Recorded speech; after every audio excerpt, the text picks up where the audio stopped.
Kabayan and the Swimming Coconuts. In a beautiful green village surrounded by misty mountains in West Java, lived a man named Kabayan. He was a very kind man with a big smile, but he had one little problem. He loved napping more than anything else in the whole world. He could sleep through a thunderstorm or a parade. One sunny morning, his wife, Ityong, woke him up with a gentle tap on his shoulder.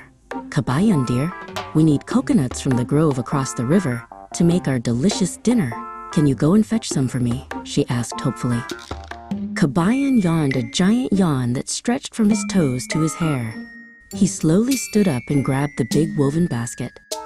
As he started walking through the lush rice fields, the sun felt warm on his back, making him feel even sleepier than usual. When he finally reached the coconut grove, he found the biggest, heaviest coconuts he had ever seen. He picked up 2 of them, but his arms felt like jelly. "Oh my," he whispered to himself. "These are far too heavy. How will I ever carry these all the way back home?" Kabayan sat down by the riverbank to think. He watched the water flowing quickly and smoothly toward his village. Suddenly, a bright idea popped into his head, and he snapped his fingers. If the water goes to the village and the coconuts can float, why should I carry them? He rolled the round coconuts into the splashing water one by one. "Listen carefully, coconuts," he shouted as they bobbed in the current. "Follow the river straight home. I will meet you there in the kitchen. Don't stop to play with the fish or explore the caves." Feeling very proud of his clever plan, Kabayan walked back home with his empty basket. He whistled a happy tune and even skipped a little.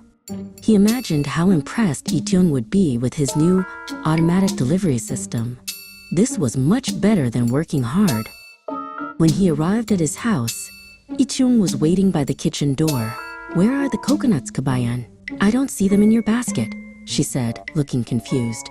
Kabayan smiled widely and puffed out his chest. "They're coming, Ityong. They are swimming home." They both ran down to the riverbank behind their house to wait. They waited for 5 minutes, then 10, then 20. They saw a floating leaf, a jumping green frog, and a drifting piece of wood, but no coconuts ever appeared in the water.